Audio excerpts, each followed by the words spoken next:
Hace un par de días atrás, viendo una caricatura de mi infancia, Hey Arnold, volví a reír con un episodio en el que hablaban de la guerra del cerdo.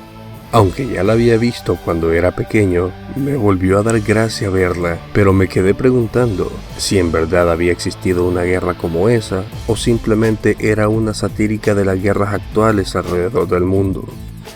Vaya sorpresa me llevé al darme cuenta que esa guerra sí fue real, y que no es la única que fue lo demasiado estúpida como para quedar registrada en la historia. Aquí les daré un poco de información de las guerras más tontas que se han liberado por cosas aún más tontas que la guerra en sí.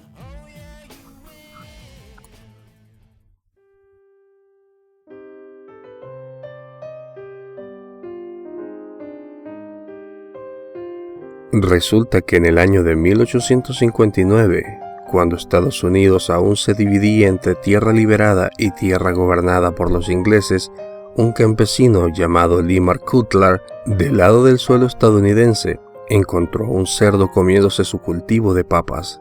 Pero resulta que esa no era la primera vez que lo veía, así que cansado, tomó su escopeta y lo mató. Sin embargo, resulta que este cerdo no era salvaje, sino que del granjero irlandés Charles Griffin, del lado de la frontera británica. Tratando de apaciguar el malentendido, Cutler quiso pagarle $10 por la pérdida, pero Griffin decía que su cerdo costaba $100, una cantidad que Cutler no podía pagar. Fue entonces que las autoridades británicas avanzaron hasta la frontera para arrestar a Cutler, pero los colonos del lado estadounidense se atrincheraron para proteger a su amigo. Fue una guerra pacífica de 4 meses, hasta que las autoridades británicas pidieron disculpas por el intento de invasión a tierras extranjeras. En esa guerra no hubo ni un solo herido, con excepción del cerdo, obviamente.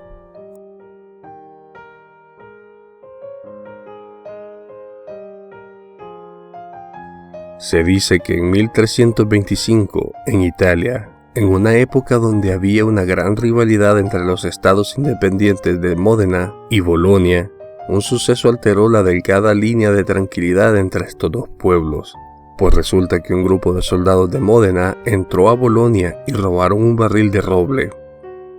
Esa acción tocó el honor y el orgullo de los lugareños, haciendo que le declararan la guerra por los siguientes 12 años.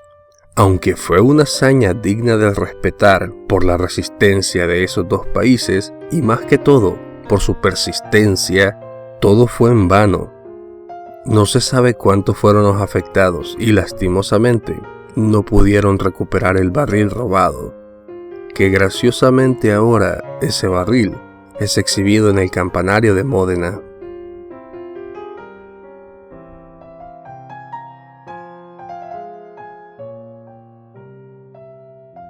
Se dice que el rey Luis VII de Francia, luego de sus largos viajes en las batallas de las cruzadas, sentía un poco de remordimiento por haber matado a tanta gente. Así que, en un acto de penitencia, decidió cortarse toda su barba y su bigote para demostrar su pena.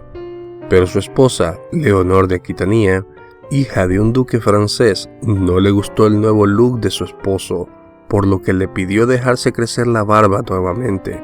Sin embargo, este no quiso, lo que llevó a Leonor a cancelar el matrimonio. Sin embargo, a los pocos años ella contrajo matrimonio con un joven inglés llamado Enrique, quien ya gobernaba Normandía, y que poco después se convirtió en Enrique II de Inglaterra. Las posesiones de Enrique y Leonor se unificaron y ambos llegaron a ser mayor que las del rey de Francia, por lo que éste les pedía a Inglaterra que le regresaran las tierras a Francia. Enrique II se negó, y fue así como una guerra de 300 años empezó. Y todo eso, solo porque se cortaron la barba.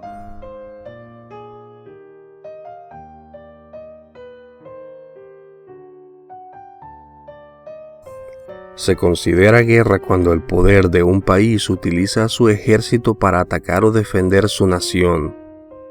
Pero en esta ocasión, la guerra no fue contra un ejército humano, sino más bien contra una invasión de emúes.